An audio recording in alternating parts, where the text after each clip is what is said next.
For more on this, we're joined live by investigative journalist Webster Tarpley, who joins us from Washington, D.C.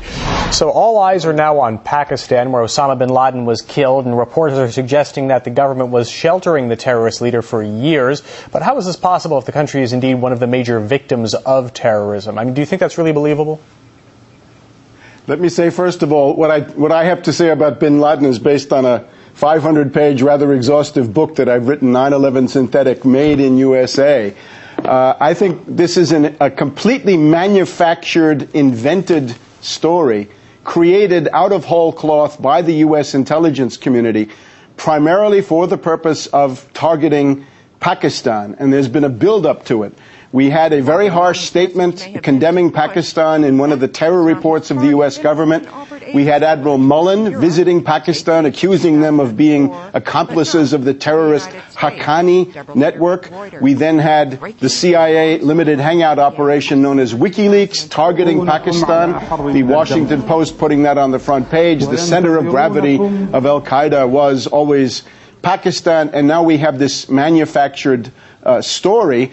Abbottabad, allegedly the hiding place, the lair of Bin Laden for the past 6 years. It's totally fantastic, but the purpose is clear enough. They're targeting Pakistan for more attacks. The Chinese government has understood this immediately. We have a very strong statement from China this morning, basically saying to the U.S., if you mess with Islamabad, you will be messing with Beijing, and this will get into something much bigger than you thought. The main danger right now is false flag terror events, in reality organized by the U.S. or by NATO intelligence, that will be blamed on Pakistan. And indeed, we have this from several CIA people in the media here saying there will be revenge terror attacks, but they'll be coming from the Inter-Services Intelligence Network. That is the much demonized ISI of Pakistan. And you can see this is a complete setup. So people need to be vigilant in that regard. The U.S. says it has photos of slain bin Laden. ABC News is reporting right now that they may in fact release them today. But why don't you think they release them right away, get all the skepticism over with over the death of bin Laden? I can't speculate about that, but I'm sure that whatever they release will essentially be a fraud. The real bin Laden has been dead for a long time.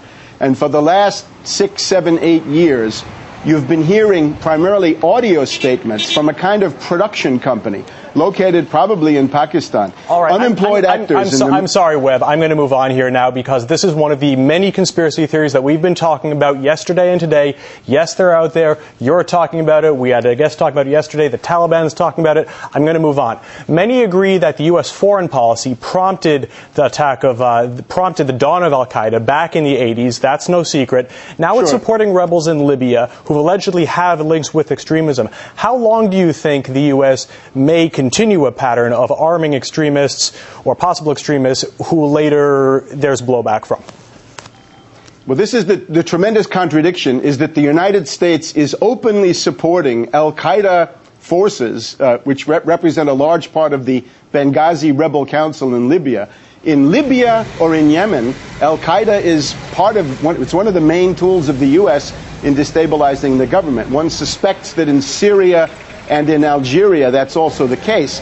But then, in sharp contradiction, if you're Al-Qaeda in Afghanistan or Pakistan, then you have to be bombed.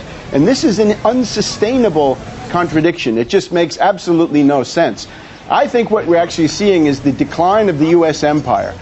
If you look back at the fall of the Spanish, the French, the British empires, in those cases, the fall of the empire has been accompanied by world wars. Now, if the United States decides to go after Pakistan, trying to split Pakistan into Sindh, Baluchistan, Punjab, Pashtunistan, you're going to get a collision between the United States and China. And at that point, Russia will also have to respond in some way. What you're seeing is how the decline of empire can lead to war by miscalculation. The U.S. ruling elite is in a frenzy because they are trying to stop Saudi Arabia and Pakistan from leaving the empire, from making a jailbreak, from bolting out from under U.S. hegemony. So that is why they've chosen to liquidate hundreds of billions of dollars they've invested in the mythological figure of of bin Laden. They wouldn't be doing that if it weren't something big. It goes far beyond Obama's fortunes at the polls. It's an attempt to try to save